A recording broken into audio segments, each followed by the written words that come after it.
Assalamualaikum warahmatullahi wabarakatuh, teman-teman dimanapun berada. Pada kesempatan kali ini kita ada segmen baru bernama Kelas Gembul. Kelas Gembul. Kelas Gembul. Ganti. Udah diganti ulah. Oh, ganti. Diganti. Jadi kebanyakan mungkin kita ketahui semua bahwa dengan jargonnya guru gembul nggak ada muridnya. Nah, pada kesempatan kali ini muridnya virtual, muridnya netizen. Nah, pada kesempatan kali ini kita berperan sebagai murid gitu untuk belajar bersama guru gembul.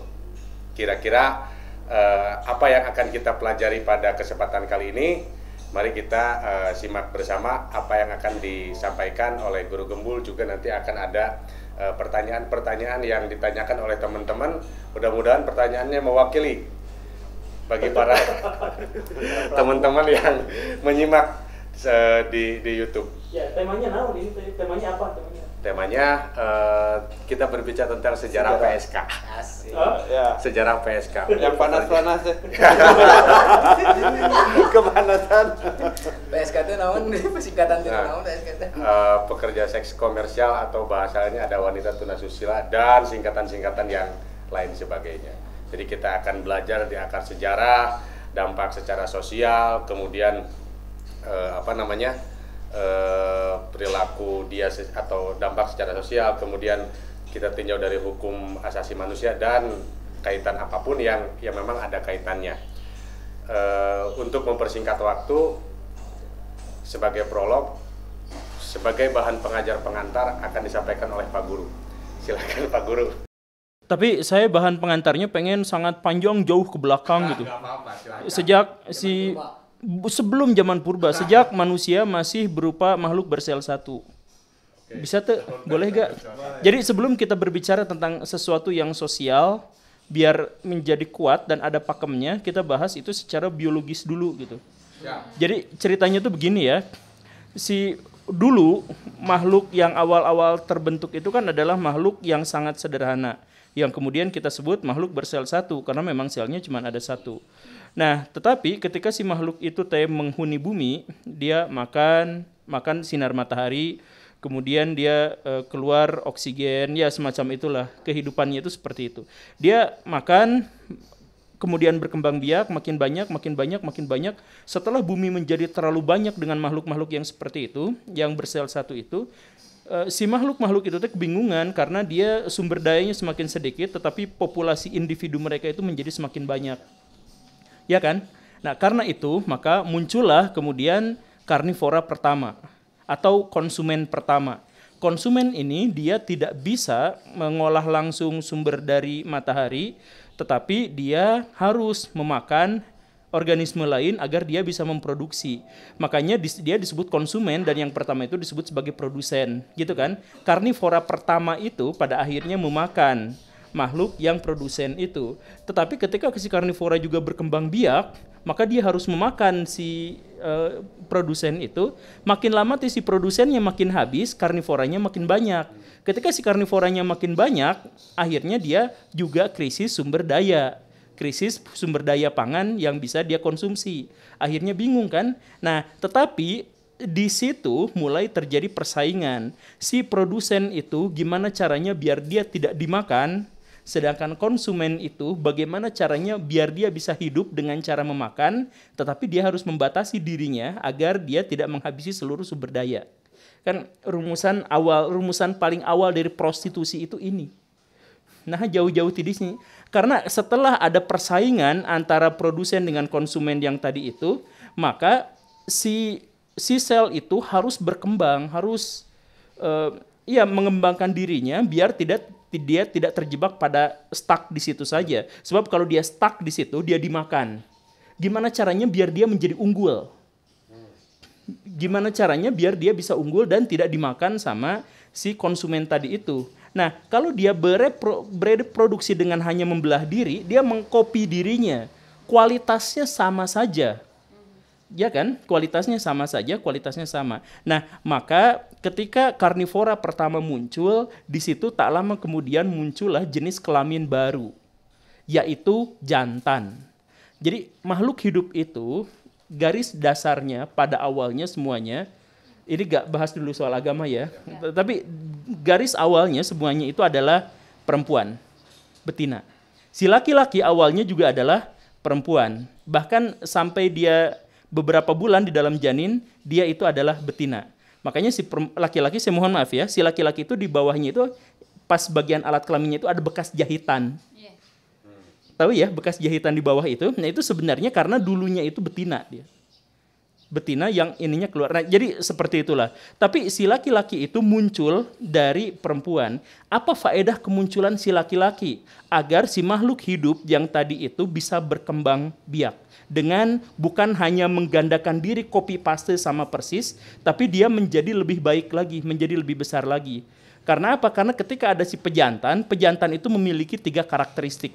Satu, dia bersaing, kemudian dia mencari yang dia bisa buahi, dan yang ketiga itu adalah dia lebih arogan, lebih kuat, lebih ego. Kenapa seperti itu? Karena orientasinya seperti ini. Kalau memang mau berkembang, bukan hanya copy paste, kalau mau berkembang, nah si jantan ini nanti dia harus memilih siapapun yang bisa dia buahi dan gennya baik. Dan si betinanya pun pada waktu itu setelah menemukan jantan, dia harus memilih gen yang terbaik. Makanya si laki-laki itu tadi, si jantan itu memiliki dorongan untuk bersaing. Jadi kalau misalkan kita loncat jauh miliaran tahun kemudian, kita misalkan bisa melihat ada 10 rusa jantan dan 10 rusa betina. Apa yang terjadi kalau mereka disatukan? Si rusa betina adem ayem, si jantan gak mau, si jantan harus bertarung satu sama lain sampai yang 9-nya mati atau melarikan diri, tinggal sisa 1. 1 itu kemudian menikmati si betina yang 10 ini. Ini mekanisme alam kenapa seperti ini? Biar advance, biar bisa berkembang. Si betina menemukan gen terbaik. Karena si gen jantan yang 1 ini berhasil menjatuhkan lawan-lawannya, berarti dia gen terbaik. Sedangkan si jantan tadi itu menemukan sebanyak mungkin rahim yang bisa dia buahi. Jadi secara biologis akhirnya mereka itu klop. Si jantan menemukan banyak rahim yang bisa dia buahi sehingga reproduksi menjadi lebih banyak. Jadi berarti gennya itu bisa bertahan hidup, spesiesnya bertahan hidup lebih baik kan karena banyak. Sedangkan si betinanya mendapatkan gen terbaik. Artinya dalam proses evolusi, si gen yang dilahirkan dari jantan terbaik itu berpotensi untuk melahirkan anak-anak dengan gen terbaik juga. Jadi, nah dari sini mulai kena ya. Dari sini mulai kena kenapa terjadi perkawinan, kenapa terjadi reproduksi, dan kenapa bentuk reproduksi harus seperti itu. Nah, apa hubungannya dengan prostitusi tadi itu? Nah, ketika si gen perempuan itu berorientasi pada mendapatkan gen terbaik, maka dia akan berorientasi pada reproduksi, tapi dia akan mengecilkan kesempatan untuk mempertahankan dirinya secara independen, mandiri. Karena dia fokus pada mempertahankan spesies. Jadi kalau misalkan perempuan atau betina misalkan menjadi ketika dia mengalami proses reproduksi, kan sebenarnya dia lemah secara upaya untuk mempertahankan dirinya, dia tuh lemah. Kalau ada kijang lagi hamil, dikejar-kejar sama macan, sebenarnya potensi besar dia kena. Karena dia hamil. Apalagi kalau misalkan dia punya anak, dia pikirannya teralihkan antara melindungi dirinya dengan melindungi anaknya. Kan seperti itu. Maka bagaimana caranya agar dia itu bisa mempertahankan diri di zaman dulu. Orang-orang atau manusia zaman lampau, kita masuk ke manusia lompat lagi miliaran tahun atau jutaan tahun. Ketika manusia dihadapkan pada masalah yang sama, maka akhirnya muncullah perbedaan peran yang sangat signifikan dan itu didorong oleh evolusi. Jadi evolusi itu benar-benar memisah perempuan dan laki-laki bukan hanya pada jenis kelaminnya tapi pada gendernya. Jadi si perempuan karena dia harus mengurus anak, mempertahankan spesiesnya, maka yang paling dikembangkan dalam dirinya itu bukan otot tapi lemak. Laki-laki tidak memiliki storage tempat untuk lemak karena dia harus bekerja. Dan kalau laki-laki, saya mohon maaf ya, tapi ini kita berbicara sains. Kalau misalkan si laki-laki tidak bekerja, dia stres atau dia mati karena kegendutan. Karena dia nggak punya tempat untuk penyimpanan lemak. Sekalinya dia nyimpan lemak, dia hanya nyimpan di perutnya saja. Maka kalau laki-laki gendut itu buncit, perempuan gendut itu seawak-awak, seluruh badan. Begitu kan? Karena perempuan itu seluruh tubuhnya tempat untuk nyimpan lemak. Sedangkan laki-laki tidak seperti itu. Nah, kenapa seperti itu? Karena si laki-laki untuk bekerja. Kenapa si laki-laki untuk bekerja dan untuk berburu dan untuk yang mengembara dan sebagainya, sedangkan perempuan tidak? Karena perempuan itu fokusnya pada akhirnya diarahkan oleh garis evolusi itu untuk bereproduksi. Jadi, misalkan gini, perempuan kenapa butuh lemak? Sebab kalau dia melahirkan atau itu, nutrisinya habis-habisan. Ketika perempuan beres melahirkan itu, rambut rontok, muka jadi kusam dan sebagainya, karena kurang nutrisi. Jadi seandainya dia tidak memiliki lemak yang cukup, dia lebih berpotensi untuk terancam bahaya dengan sedikitnya lemak itu. Makanya tubuhnya adalah storage, tempat penyimpanan lemak yang besar. Kan seperti itu. Tapi kalau si lemaknya itu menjadi banyak, ototnya menjadi sedikit. Kalau ototnya menjadi sedikit, kesempatan untuk mempertahankan hidupnya menjadi lebih kecil.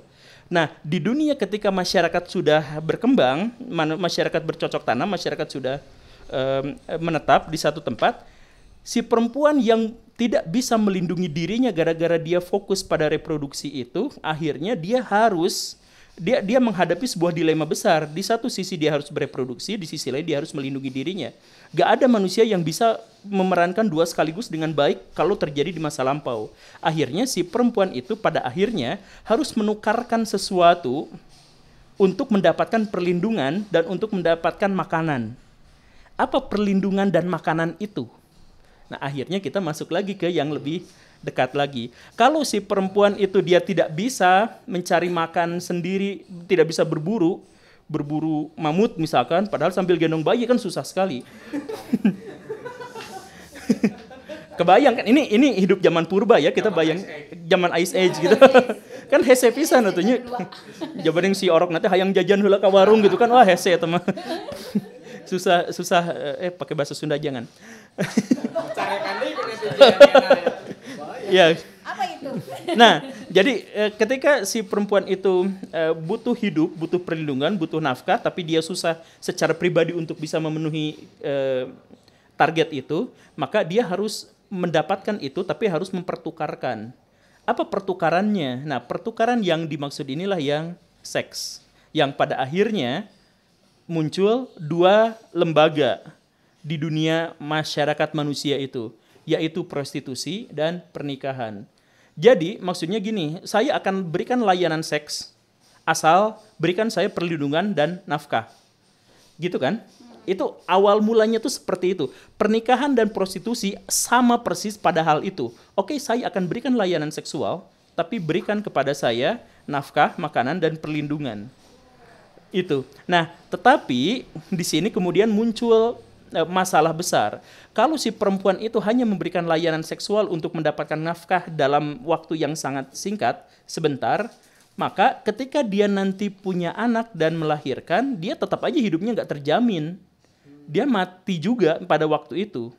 Kan seperti itu. Kalau sudah si perempuannya mati, maka spesies manusia bisa punah, gen bisa punah. Maka si laki-laki juga dan masyarakat pada waktu itu mengembangkan sebuah teknik bagaimana caranya agar spesies manusia itu tidak punah, yaitu dengan memberikan perlindungan permanen dan nafkah permanen kepada si perempuan. Sebab kalau enggak itu punah. Makanya pernikahan itu menjadi salah satu budaya universal. Tidak ada satupun suku bangsa di dunia yang tidak ada model pernikahannya. Kalau misalkan agama bisa beda-beda, kalau cara nangkap ikan bisa beda-beda, kalau cara berburu bisa beda-beda, tapi pernikahan selalu sama, tempat di mana laki-laki dan perempuan bersumpah setia untuk saling menjaga. Kan seperti itu. Nah, kenapa bisa seperti itu? Ini sebenarnya adalah untuk mempertahankan gen. Si perempuan menjadi satu-satunya makhluk yang bisa melahirkan, bereproduksi, tapi dia tidak bisa menghidupi dirinya dalam kondisi seperti itu, maka dia harus dilindungi oleh si laki-laki itu. Kalau pertukaran seks dan reproduksi itu permanen, saya akan melindungi si perempuan ini seumur hidup saya, atau seumur hidup si perempuan itu, dan memberi nafkah seumur hidup pada si perempuan itu, maka itu berarti adalah pembayaran yang kontan, pembayaran yang adil, yang seimbang. Itulah yang namanya pernikahan. Jadi pernikahan itu adalah pembayaran yang seimbang. Saya akan memberikan layanan seksual dan memberikan kesempatan untuk reproduksi dan mewariskan gen si laki-laki sepenuhnya, tapi berikan saya perlindungan dan nafkah seumur hidup. Seimbang. Nah, prostitusi itu sebaliknya. Saya berikan layanan seksual dan kesempatan untuk menurunkan generasi selanjutnya, tapi saya hanya mendapatkan perlindungan hanya untuk semalam atau sebulan atau seminggu, dan nafkah hanya untuk sebulan seminggu. Nah, itu prostitusi. Makanya perempuan disebut perempuan murahan itu karena dia telah menjual aset terbaik yang seharusnya dibayar dengan kesetiaan sampai mati, tapi dia menjualnya dengan harga semurah itu. Jadi perempuan mau dibayar 80 juta pun tetap dianggap murah. Karena apa? Karena sehari tahun gitu. Bukan seumur hidup kan. Jadi harga dari layanan seksual perempuan dan reproduksi mereka itu adalah kesetiaan dan janji si laki-laki untuk memberikan nafkah dan perlindungan seumur hidup.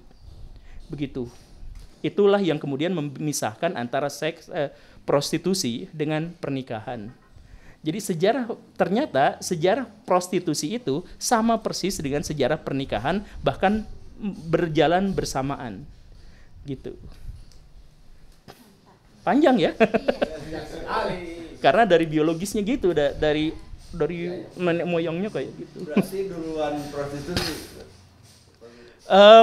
Ya kan pada waktu itu orang belum kenal, tapi pertukarannya kemungkinan lebih duluan prostitusi. Pertukaran yang seperti itunya.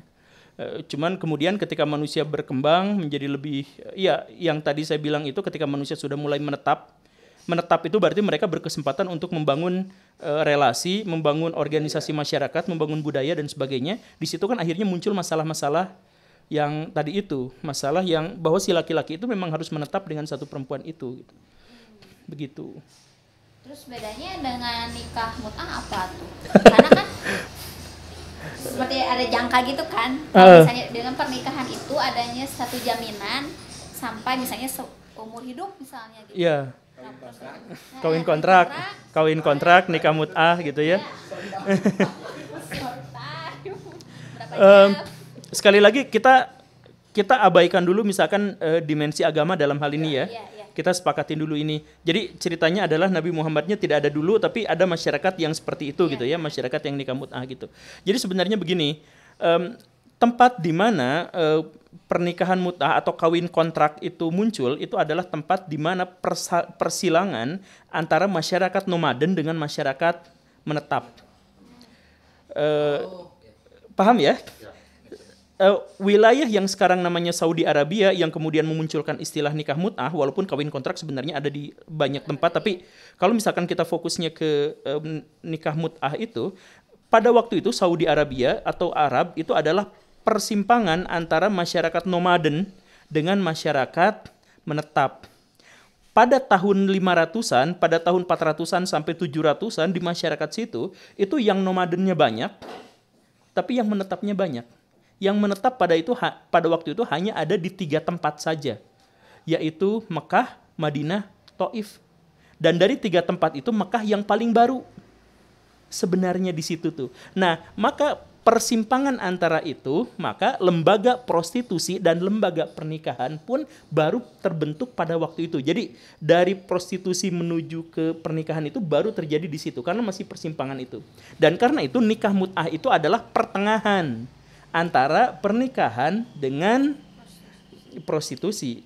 Kan gini, jalan tengahnya kan. Jadi nikah kontrak itu adalah saya mau memberikan kamu perlindungan, saya mau memberikan kamu dalam jangka waktu sekian. Sama kan sebenarnya itu adalah pertengahan antara prostitusi dengan ini. Kalau sekarang kita memandangnya itu adalah prostitusi tentu saja, tapi dalam sudut pandang budaya, masyarakat pada waktu itu masih sangat membutuhkannya. Begitu. Gitu ta soal nikah mut'ah. Kan tadi ada hal sifatna naluriah lah, bahwa sebetulnya bukan hanya perempuan, bahwa manusia itu secara naluri akan mencari keamanan. Iya. Secara naluri baik laki-laki ataupun perempuan. Iya, iya. Itu adalah alasan lah, salah satu alasan kenapa perempuan itu memberikan seksualnya. Tapi kalau misalnya konteksnya prostitusi, kan namanya dia tidak menanggung satu resiko yang namanya istilahnya yang begitu besar gitu. Maksudnya yang guys penting lah kurang asal tong cerot di jerok misalnya. Yeah. Sehingga dia tidak hamil misalnya nanti gitunya. Tidak hamil dan hanya enggak si perempuannya tuh walaupun hanya semalam misalnya ya tidak terbebani apapun gitu. Justru malah senang gitu karena dengan tanpa pasca dia berhubungan dengan si laki-laki hanya satu malam itu, pasca itu malamnya dia menikmati dua-duanya, pasca itu dua-dua yang satu pergi, yang si perempuannya menikmati uang gitu. Tidak menanggung resiko apapun pasca itu gitu karena misalnya dan lain sebagainya gitu.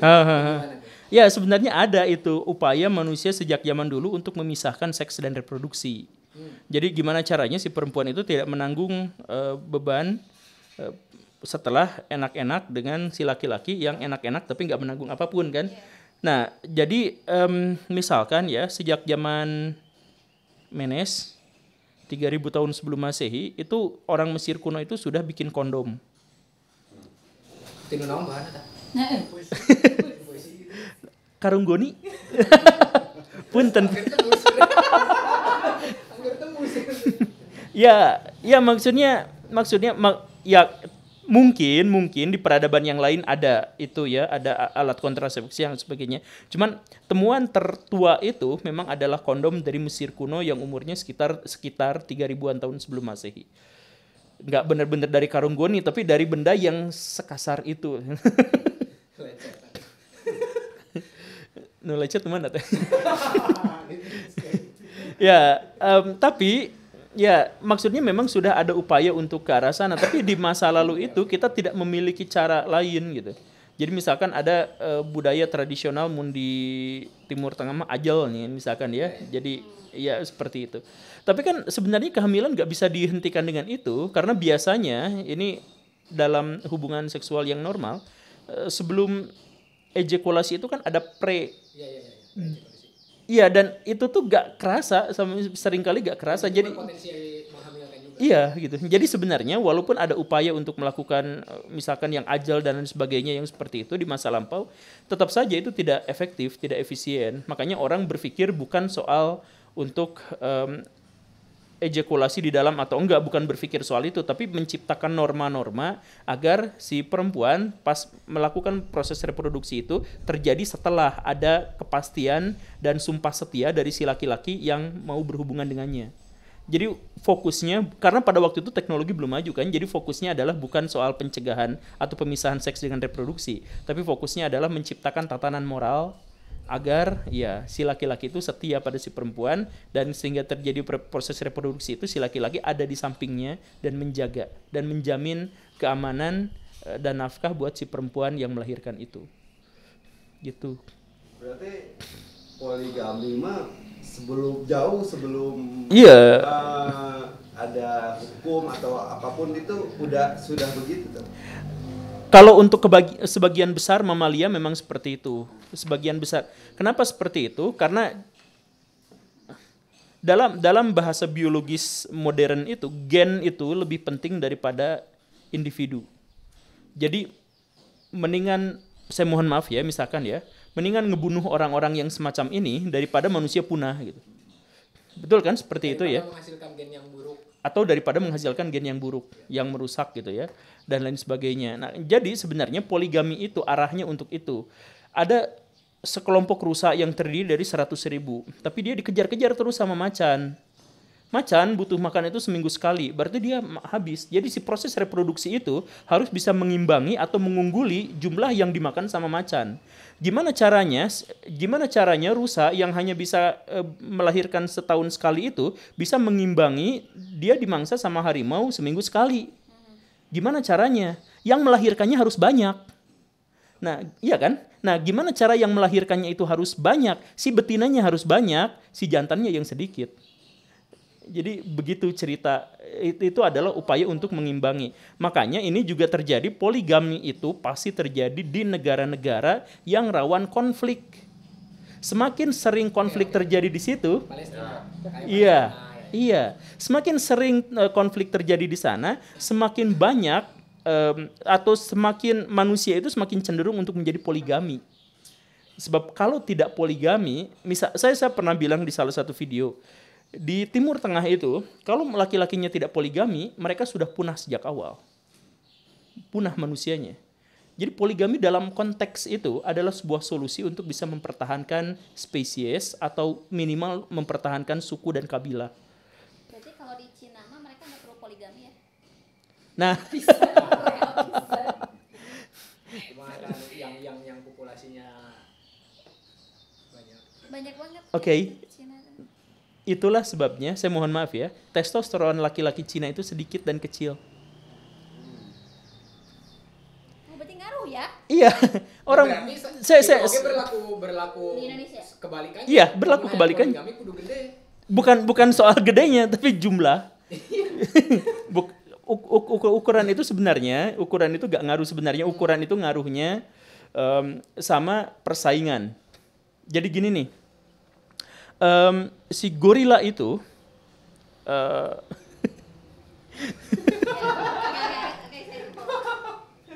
gorila tuh anunya kecil, simpanse tuh anunya besar. Kenapa si gorila itu anunya kecil? Karena dia itu tidak membutuhkan persaingan terlalu berlebihan. Karena dia itu poligam. Kalau poligam itu intunya kecil.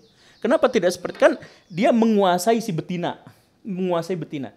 Jadi kalau ada jantan lain dia gebukin. Jadi yang membuahi si betina itu hanya si dia itu. Nah, karena yang membuahi hanya dia, maka dia tidak membutuhkan yang besar. Kantung yang besar itu. Karena dia tidak butuh bersaing dengan siapapun. Jadi itu kecil. Simpanse itu dia itunya besar. Geli saya ngomongnya. Itunya besar karena apa? Karena dia seks bebas.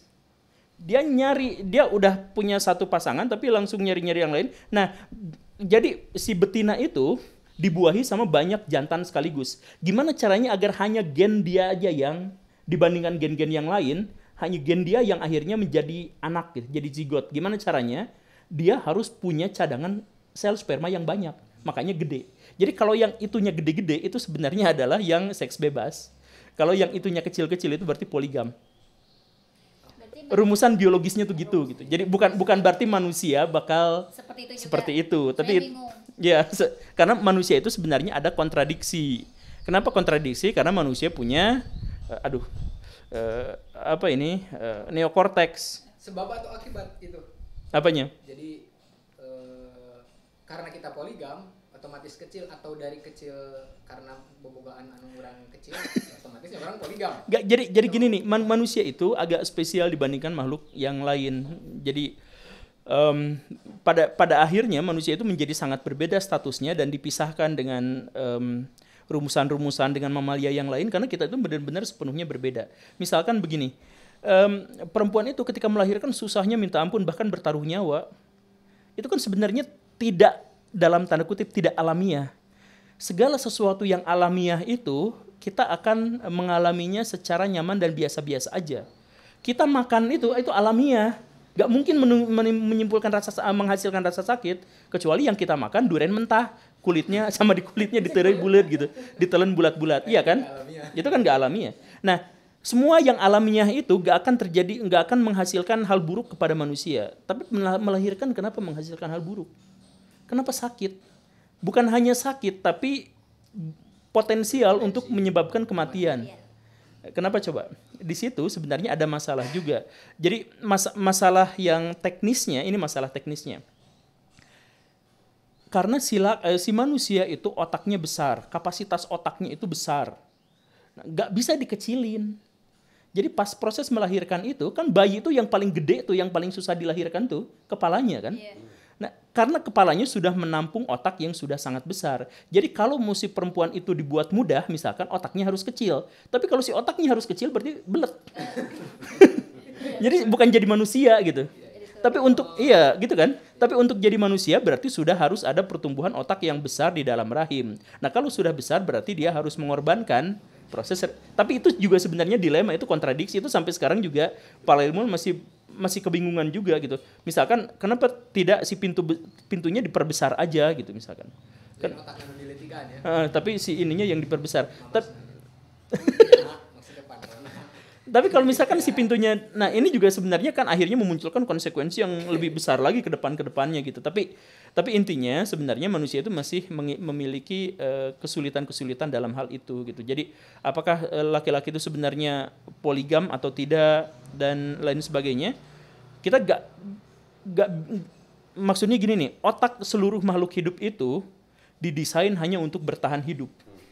Kenapa kucing belet, maksudnya dalam artian kita panggil dia nggak mau gitu, nggak senang dikasih nama, nggak senang apa gitu, tapi dia tuh ngerajuk berusaha untuk ngobrol dengan kita dan sebagainya, karena dia fokusnya pada upaya untuk mempertahankan diri secara soliter.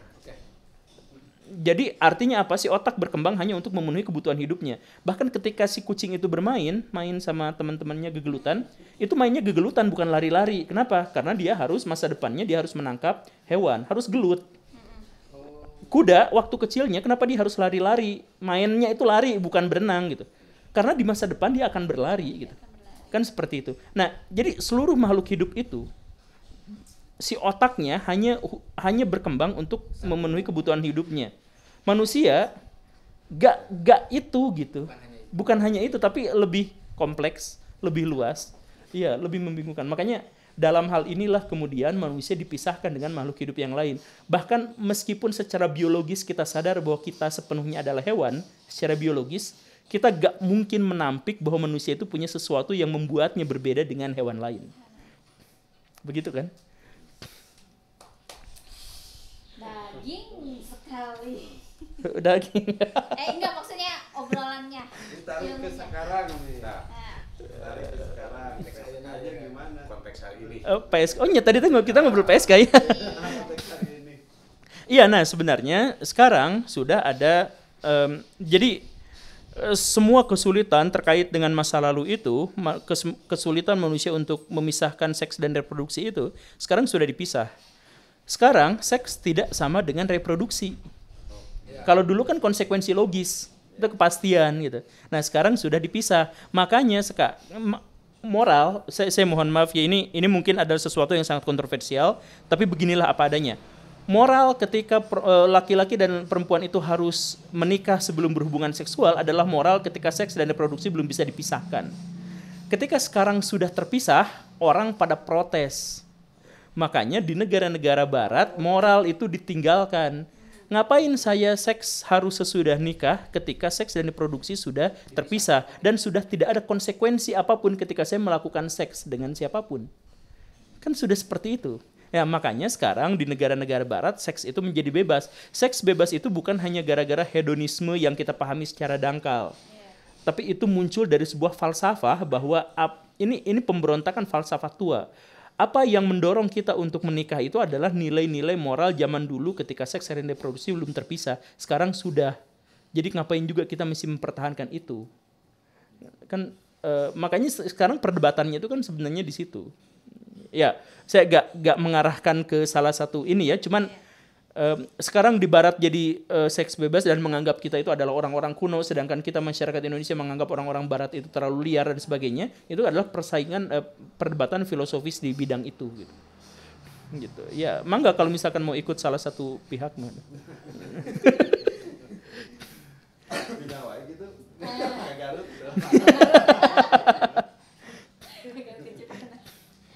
Pak Guru, kan kalau misalnya tadi ya dibahas awal mula yang tentang si prostitusi gitu ya, bahwa tentang sebuah jaminan kayak gitu. Kan sekarang juga yang melatar belakangi adanya prostitusi ya PSK kayak gitu tuh dengan alasan katanya keterbatasan ekonomi. Iya. Kalah kayak gitu. Iya. Tapi yakin nggak ya alasan itu tuh hanya alasan hanya sebatas apa ya? Hanya sebatas alasan aja gitu, kalau ya karena saya memang butuh duit gitu makanya saya ngejual kayak gini gitu. Iya. Kok kayaknya buat nggak tahu sih ya, tapi di pikiran saya tuh kok kayak lemah banget ya perempuan tuh gitu. Masa sih nggak punya duit langsung ngasih sejam 2 jam gitu, padahal kan masih kena bisa meureun nyeusuh-nyeusuh wae mah kayak gitu. Sejam jadi tempat sampah, tempat pembuangan itu ya. Iya gitu, sejam cuma untuk Jadi ngabahatna duit deh ya tuh.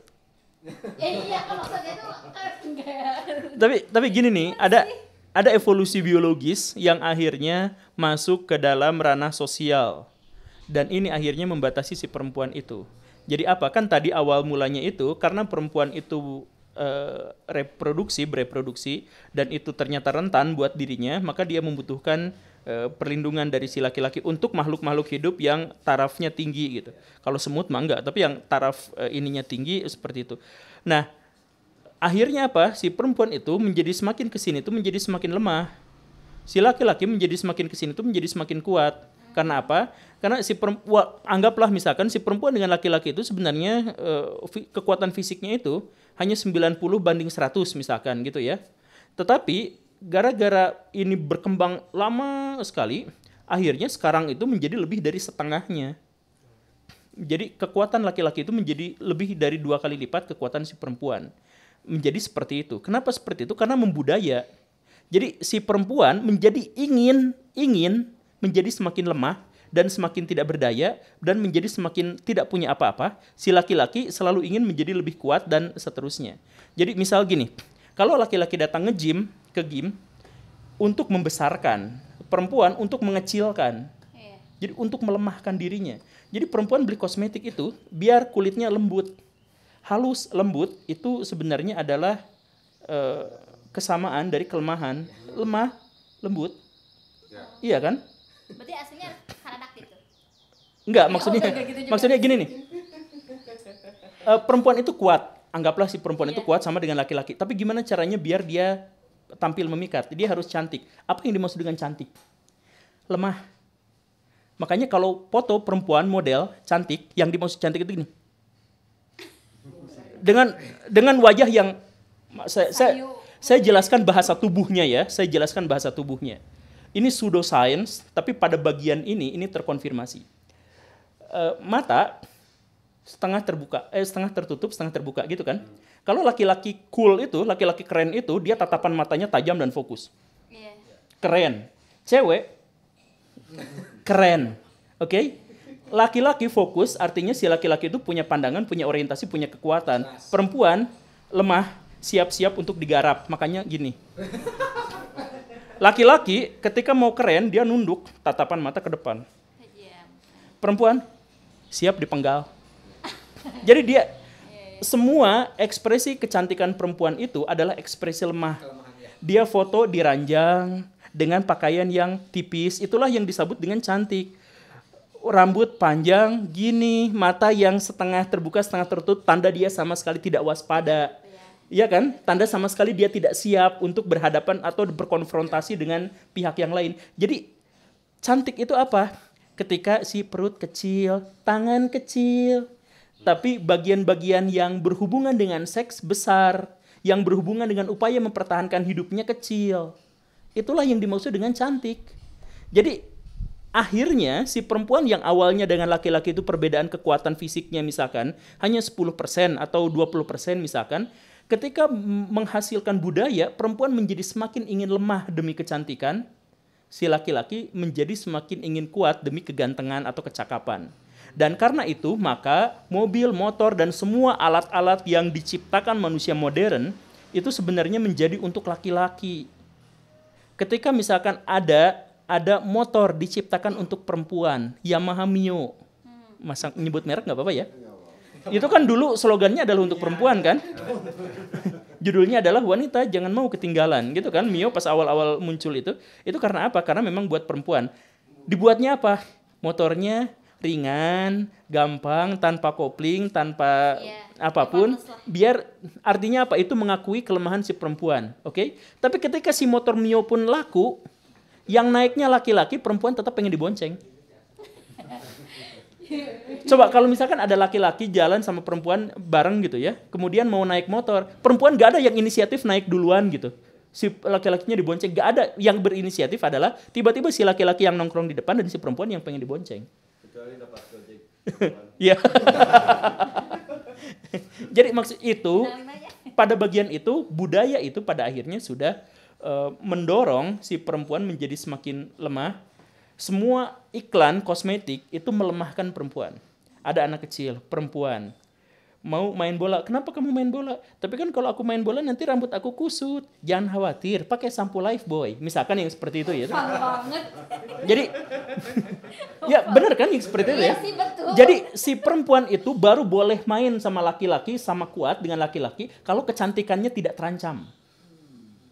Kalau tidak mau kecantikan terancam, jangan main kuat seperti laki-laki.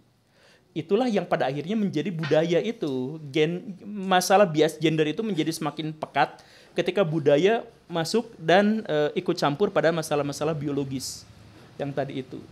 Berarti hancurnya ya tanda kutip perempuan-perempuan sekarang atau disebut PSK karena pengusaha. Ya bukan. Oh iya tadi. Yang perdagangan. Gitu. Iya, saya tadi belum mengambil kesimpulan. Jadi maksudnya gini. Sekarang pada akhirnya si perempuan itu pasti membutuhkan laki-laki untuk duit karena dia menjadi sangat lemah. Sekarang hampir tidak ada bidang apapun yang bisa cocok untuk perempuan karena dia terlalu lemah secara biologis dan oleh masyarakat ditekan seperti itu karena dia memang berorientasi untuk menjadi lemah. Kan seperti itu. Jadi maksudnya sekarang kan tadi pertanyaannya itu jadi saya mau nariknya terlalu ke belakang ya. Jadi kan pertanyaannya itu adalah kan kalau si perempuan itu ikut prostitusi itu gara-gara alasannya duit.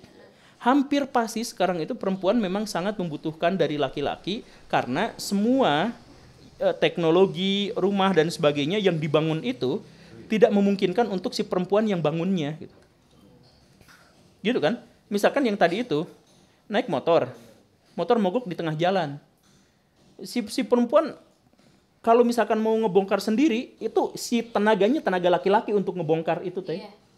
Gak bisa si perempuan. Jadi artinya si motor itu didesain untuk si laki-laki yang bisa memperbaikinya, si perempuan tidak.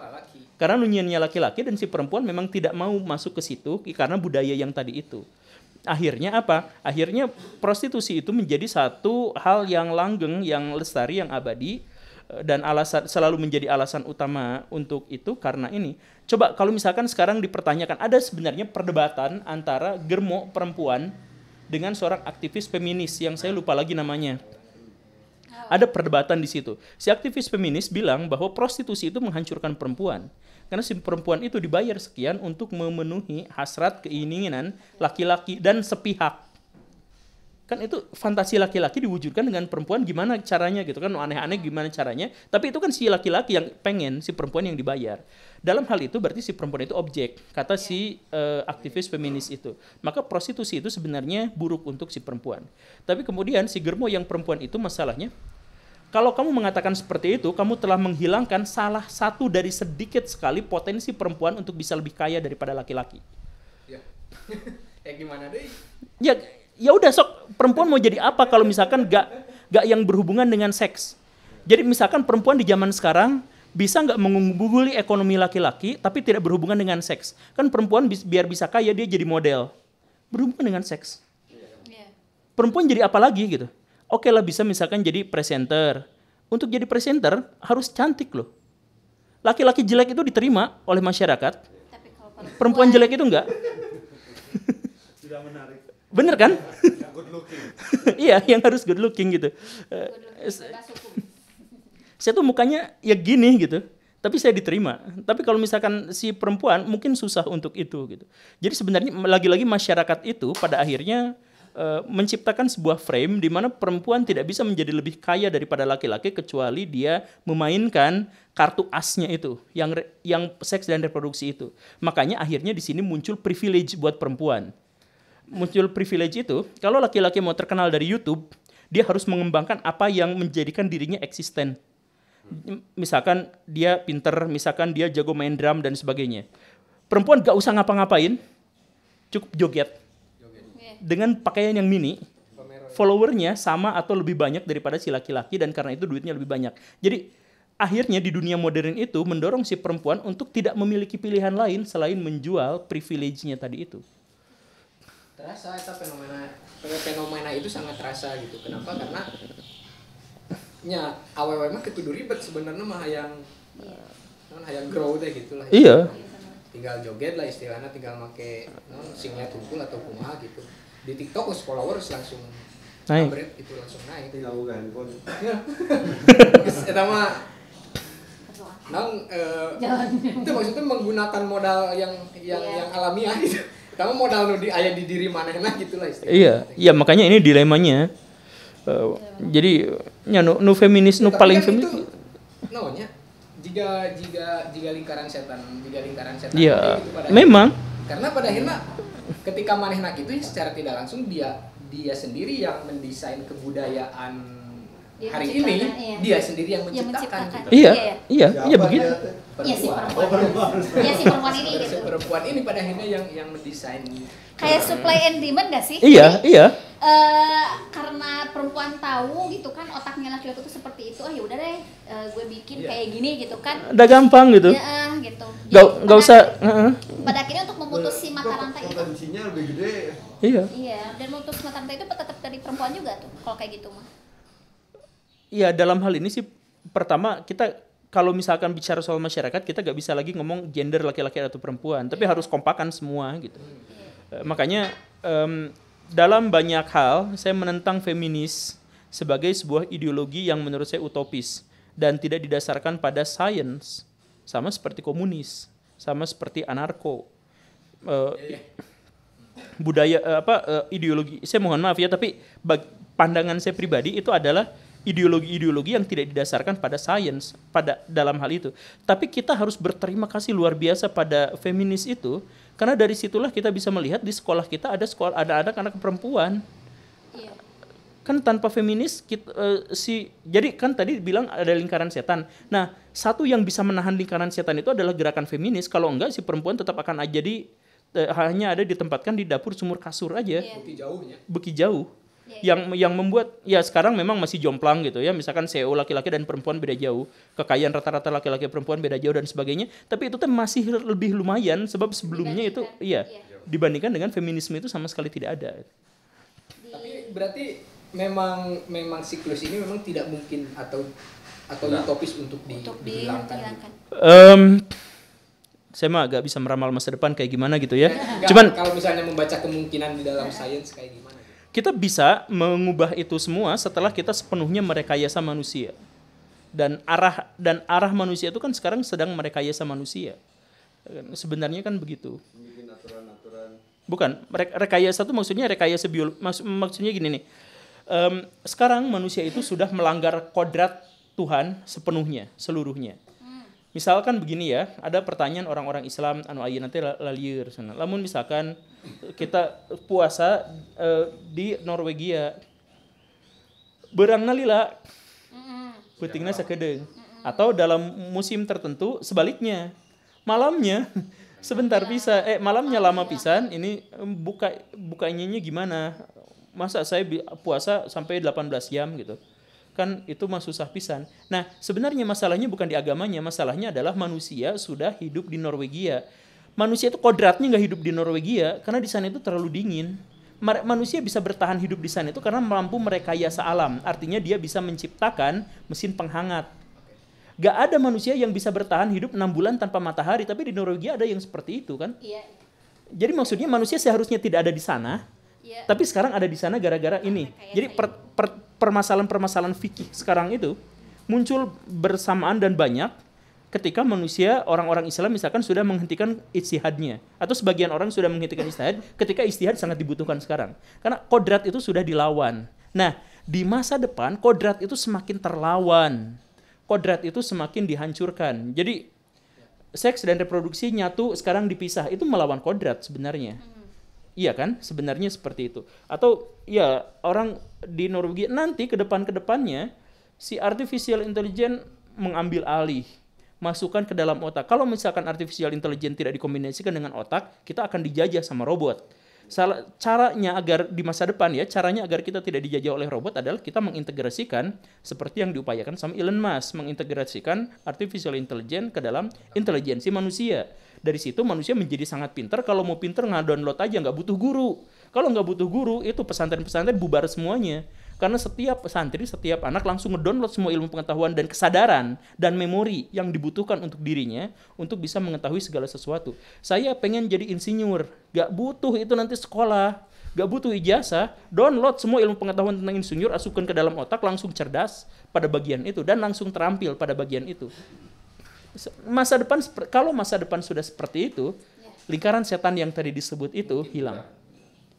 Karena manusia sudah sepenuhnya terekayasa. Kalau manusia mampu ke arah sana. Tapi rencananya minggu depan saya bikin episode yang menjelaskan tentang kemustahilan itu terjadi. Tapi engkelah kapan-kapan bongkar rahasia. Tapi ini teh lila tinggi sih obrolannya. Di video Pak Gurunya itu berarti jawaban terkait dengan Itu beda. kemungkinan manipulasi manipulasi manusia lah gitu ya. Iya. Manipulasi non dari itu bahasa apa? Rekayasa. Ini hesek. Jadi kesimpulannya gimana? Nah, tentang terakhir nih, tentang si prostitusi ini ya, tentang si PSK ini. Kan jaringannya itu ternyata edan banget ya. Edan. Edan banget. Iya, edan banget. Prostitusi ini tuh bahkan kayak apa sih, nggak bisa, kalau misalnya untuk yang ahlinya mah gitu, itu tuh nggak bisa sembarangan kita buka, nggak sembarangan kayak gitu. Sama halnya kayak pengamen gitu kan. Iya. Ya kita ngasih ke pengamen udah gitu, kita hanya taunya itu, padahal di balik itu tuh ada jaringan dan kayak ada hukum yang Ya benar. melindungi. Nah itu gimana? Pernah dibahas di video Pak Guru kan. Nah, Pejabat yang doyan PSK. ya. Di situ Nah. non aya si sila mucikarina lah namanya agen-agena lah gitu, artis hawa yang bisa di booking dan lain sebagainya. Nah, itu juga kan bagian daripada namanya sumbangsih terhadap fenomena yang terjadi sekarang gitu. Iya. Cuman namanya artinya pada akhirnya si prostitusi ini tuh sudah menjadi sudah masuk ke berbagai macam aspek gitu. Salah satunya misalnya aspek politik gitu kan, dijadikan senjata dan lain sebagainya. Ya, karena itu kan biologis. Hal yang biologis itu nggak bisa dilarang, nggak bisa ditentang. Yang menjadi masalah sosial itu, jadi gini, reproduksi itu, seks dan reproduksi itu kan masalah biologis. Yang membuatnya itu dianggap sebagai pernikahan atau dianggapnya sebagai prostitusi itu adalah masalah budayanya yang seperti itu kan. Nah, tetapi mereka terpisah itu adalah ketika seks dan reproduksinya menyatu. Kalau terpisah, makanya di dunia sekarang itu sebenarnya ini juga tema episode selanjutnya, tapi gini nih ya. Bocoran itu. Gini nih. Prostitusi itu melanggengkan pernikahan.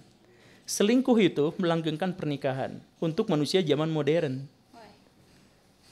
Jadi kenapa pernikahan itu kenapa prostitusi dianggap ya prostitusi atau kan kalau prostitusi berarti ada yang selingkuh kan, yang membelinya itu selingkuh. Ya, yang belum nikah gitu ya. Oke, itu. Tapi kebanyakan itu kan prostitusi itu dianggap mengancam pernikahan. Benar nggak prostitusi itu mengancam pernikahan? Tidak. Yang mengancam pernikahan itu adalah kalau ketahuan. Prostitusinya itu enggak. Benar kan? Untuk selanjutnya. Bukan maksudnya makanya.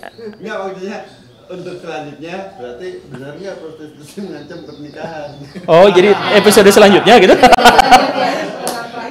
Lalu pertanyaan terakhir. Tadi Ataman jaringan seks eta berarti si PSK itu menempati strata sosial mana? Bawah. Paling bawah. Semua yang namanya PSK itu ada di bawah. Jadi dia itu pasti ada di bawah germonya di bawah mafia, mafianya itu ada di bawah pejabat atau politisi. Ya pasti seperti itu. Sama seperti pesantren. Semua mafia itu ada di strata terbawah yang dimanfaatkan oleh orang-orang yang ada di posisi yang lebih atas. Karena kebanyakan dunia itu memang dikuasainya sama si laki-laki dan si laki-laki pasti butuhnya cewek. Ya butuhlah mereka untuk jajan gitu, untuk apa gitu. Saya mohon maaf ya. Saya tuh pernah, ya gak usah pernah lah, tapi intinya mah gini. Ada mahasiswa berjilbab, rohis, dan dia buka kajian gitu, dia gurunya, dia PSK. Tidak diketahui oleh siapapun.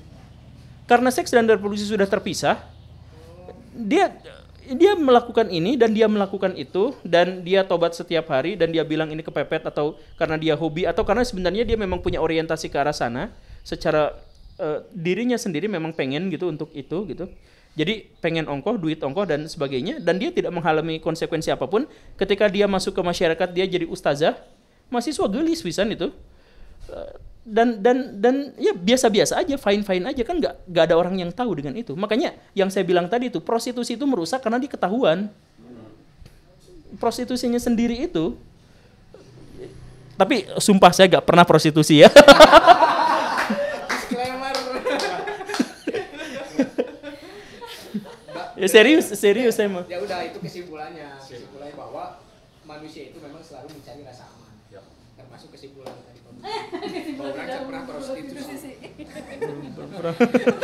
Sekian dan terima kasih. Kembali lagi di kelas Gembul berikutnya. Selebihnya wallahu a'lam bishawab. Wassalamualaikum warahmatullahi wabarakatuh.